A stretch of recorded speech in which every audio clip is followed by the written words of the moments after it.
رکھتے تھے 8 دن کے بعد افطار کرتے تھے 8 دن نہ کھاتے نہ پیتے گرمی اور سردی کے ساتھ اللہ آزماتا ہے میرے عزیزو جوان رہو روزے نہ چھوڑنا یہ اللہ کے قرب کا بہت بڑا عمل ہے ہر عمل کی جزا جنت ہے اور روزے کی جزا اللہ خود ہے الصوم لی وانا اجزا بہ میرے اللہ نے فرمایا روزہ میرے لیے ہے اور روزے کا بدلہ میں خود ہوں کام چھوڑ دینا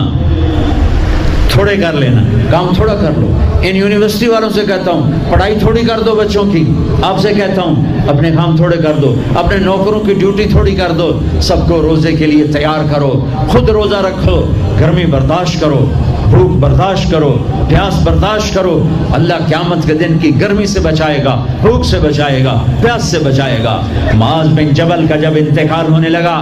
فرمایا میرے اللہ تو جانتا ہے مجھے زندگی سے پیار تھا مجھے زندگی سے پیار تھا اللہ کی قسم میرے رب تیری قسم میرے رب پیسوں کے لیے نہیں دنیا کے لیے نہیں مجھے پیار تھا تیری بارگاہ میں لمبے لمبے سجدے کرنے کے لیے مجھے زندگی سے پیار تھا شدید گرمی میں روزے کی پیاس کو برداشت کرنے کے لیے مجھے زندگی سے پیار تھا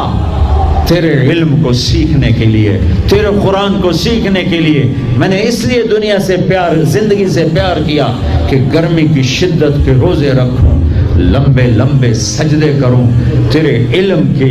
محفلوں میں بیٹھ کر تیرے علم کو حاصل کروں اپنے اس جوانی کو استعمال کرو بھوک سے لڑو پیاس سے لڑو جب پیاس لگے جب بھوک لگے ہاتھ اٹھاؤ اللہ کی قسم تمہاری دعاؤں پہ عرش ہلے گا عرش ہلے گا بزدل نہ بننا بزدل نہ بننا روزہ نہ چھوڑنا روزہ نہ چھوڑنا بزدل نہ بننا ایک جنگ لڑی گئی ہے یمامہ 12,000 صحابہ 1,00,000 مرتد مسلمہ کذاب کے ساتھی ہائے ہائے ہائے بڑی خوفناک جنگ تھی اس میں 3,000 شہید ہوئے صحابہ تابعین اور 700 حفاظ علماء شہید ہوئے تو جھنڈا تھا زید بن خطاب کے ہاتھ میں شہید ہو گیا گر گیا پھر جھنڈا اٹھایا سالم رضی اللہ عنہ وہ زخمی ہو کے گر گئے جھنڈا گر گیا جھنڈا اٹھایا حبیب نے وہ شہید ہو گئے جھنڈا گر گیا افراتفری مچ گئی بڑی مشکل میں جنگ کا قصہ نہیں سنانا چاہتا ایک قصہ سنانا چاہتا ہوں ایک صحابی زخمیوں کو تلاش کرتے ہوئے پانی پلا رہے ہیں پانی پلا رہے ہیں پانی پلا رہے ہیں جا کے دیکھا تو حضرت سالم جنہوں نے دوسرے نمبر پہ جھنڈا اٹھایا تھا ان کا سانس چل رہا تھا اور اس میں پیاس کی شدت انتہا پہ ہوتی ہے ان قریب گئے سالم آنکھیں کھولی کیا ہوا کہا اللہ نے فتح دی ہے خیر ابھی ہوئی نہیں تھی جنگ چل رہی تھی کہا پانی پیو گے کہا میرے بھائی یہ میری ڈھال ہے اس میں پانی ڈال دے میرا روزہ ہے میں زندہ رہا افطار کر لوں گا اور اگر میں مر گیا تو میں اللہ کے دسترخوان پہ جا کے افطار کر لوں گا اس حال میں روزہ نہیں چھوڑا اور تم کہو جی گرمی بہت ہے رکھے نہیں جاتے چھٹی لے لو 1 مہینہ اپنی یونیورسٹیوں سے لیکن روزے کی چھٹی نہ کرنا اپنے دفتروں سے چھٹی لو تو روزے کی چھٹی نہ کرنا فَيَنْظُرَ كَيْفَ تَعْمَلُونَ میرا اللہ دیکھنا چاہتا ہے کہ کس طرح اس کو راضی کرتے ہو عاشق ہوں میں عشق کماویں دل رکھیں وانگ پہاڑاں ہو سائے سائے بدیاں 1000 علامیں کر جانے باغ بہاراں ہو منصور جائے چک سولی دیتے جڑے واقف کل اسراراں ہو سجدیں سر چائیں نبا ہو توڑے کافر کہن ہزاراں ہو عاشق سوئی حقیقی جڑا قتل معشوق دے مننے سیر نو جوڑے تے مکھ نہ موڑے بمیں 100 تلواراں کھنے سچا عشق حسین علی دباہو سر دتے تے راز نہ بننے ہاں بزدل نہ بننا کہ جی بھوک لگ رہی ہے جی پیاس لگ رہی ہے اللہ اس دن کی بھوک سے بچائے گا پیاس سے بچائے گا مدینے سے روزہ رکھ کے پیدل چلتے اور مکے میں آ کے افطار کرتے 8 دن کا روزہ جسے صوم وصال کہتے ہیں نہ کھانا نہ پینا اور وہ تو بڑے شیر نرد ہے، یہ تو فرض روزہ ہے۔ میرے عزیزو، میرے بچوں بچیوں، روزہ نہ چھوڑنا، روزہ نہ چھوڑنا، روزہ نہ چھوڑنا۔ یہ اللہ کی رحمتوں کا مہینہ ہے، یہ قرآن کا مہینہ ہے، یہ تورات کا مہینہ ہے، یہ زبور کا مہینہ ہے، یہ انجیل کا مہینہ ہے۔ سارا آسمانی علم رمضان میں اترا، تورات رمضان میں، زبور رمضان میں، انجیل رمضان میں، قرآن رمضان میں، ابراہیم علیہ السلام پر چھوٹی کتابیں رمضان میں۔ اور رمضان کا مطلب پتہ کیا ہے؟ رمضان کا مطلب ہے جل جانا۔ رمضان کو رمضان کیوں کہتے ہیں؟ کہ اس میں روزہ انسان کے بدن کو جلاتا ہے ایک طرف، اور دوسری طرف روزہ اس کے پچھلے سارے سال کے گناہوں کو جلا کر راکھ کر دیتا ہے۔ جب آخری رات ہوتی ہے تو یہ گناہوں سے ایسے پاک نکلتا ہے جیسے ماں کے پیٹ سے آج نکلا ہو۔ روزہ میں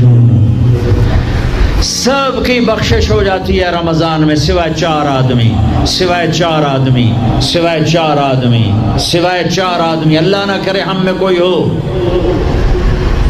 ماں باپ کا نافرمان، ماں باپ کا نافرمان، ماں باپ کا نافرمان، شراب پینے والا، شراب پینے والا، شراب پینے والا، رشتہ داروں سے برا سلوک کرنے والا،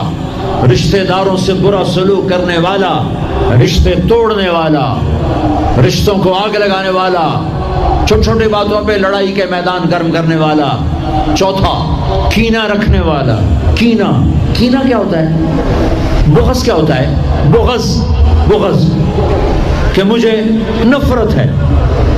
نعمان سے مجھے نفرت ہے، یہ بغض ہے۔ کینہ کیا ہے؟ کہ نفرت کے ساتھ میں نقصان پہنچانا چاہتا ہوں، وار کرنا چاہتا ہوں، یہ اس سے اوپر والا سٹیپ ہے کینہ۔ کینہ رکھنے والا، شراب پینے والا، ماں باپ کا نافرمان، رشتہ داروں سے توڑنے والا، ان کے علاوہ سب کی بخشش ہو جاتی ہے۔ یہ بھی معلق، ہاں بھائی اگر یہ توبہ کر لیں ان کو بھی معاف کر دے، ان کو بھی معاف کر دے جائے۔ خیر فاسٹ دا تا نہ ہی فاسٹ نہ بجیاں ہی رہنا ہے پیسے دے، مگر بج بج کملے ہو جاؤں گے، نہ پیسہ لبڑا نہ ڈگری لبڑی نہ جنت۔ اللہ جنت سب کو دے، آپ کو بھی دے، مجھے بھی دے۔ اللہ آپ کو دنیا بھی دے، اللہ آپ کو جنت بھی دے۔ اللہ نے کوئی حرام کیا ہے؟ حلال کماؤ جتنا مرضی کمانا ہے، لیکن یہ یاد رکھنا حرام جلدی آتا ہے، حلال دیر سے آتا ہے۔ حرام ہمیشہ زیادہ ہوتا ہے، حلال اس کے مقابلے میں تھوڑا ہوتا ہے، لیکن یہ برکت والا ہوتا ہے، وہ بے برکتہ ہوتا ہے۔ حرام نسلیں اجاڑ دیتا ہے، خاندان تباہ کر دیتا ہے، اور حلال بہار ہی بہار لاتا ہے۔ بڑی پرانی بات ہے، میرا گاؤں ہے، میرا ضلع ملتان ہے، اور اس میں چھوٹا سا ٹاؤن ہے تلمبا، اس کے ساتھ میرا گاؤں ہے۔ ہماری 3 دن کی جماعت چیچا وطنی آئی ہوئی تھی، تو ایک بزرگ تھے وہاں بڑے اللہ والے، ان کی خدمت میں ہم گئے تھے ملنے۔ تو 2 صاحب آئے، ایک کا تو نقشہ بھول گیا، ایک کی شکل بھی یاد ہے، نقشہ بھی یاد ہے۔ اس نے جو ایکشن کیا اور جو سوال کیا اس سے وہ ایسے گڑ گیا۔ 1972، 43 سال ہو گئے اس بات کو۔ وہ ایسے بیٹھے تھے، وہ آئے ایسے عطیات میں بیٹھے، انہوں نے کھدر، خاکی کھدر کے کپڑے پہنے ہوئے تھے، کھدر کے، اور بڑا چشمہ تھا، سفید ٹوپی تھی، اور یوں عطیات میں بیٹھ کر کہنے لگے حضرت جی دعا کرو اللہ رزق حلال دے تے بہت سارا دے۔ بھائی یہ ایکشن مجھے ایسا گڑ گیا کہ نہ کپڑوں کا رنگ بھولا نہ اس کی شکل بھولی۔ حضرت جی دعا کرو اللہ رزق حلال دے تے بہت سارا دے۔ تو وہ ہنس پڑے، کہنے لگے حلال تو تھوڑا ہی لگو۔ انہوں نے بڑے پولے منہ سے کہا حلال تو تھوڑا ہی لگو۔ یہ نہیں کہ آپ فاقوں مرو گے، حرام زیادہ رہے گا، حلال کم رہے گا، لیکن بابرکت ہوگا، عزت، آبرو،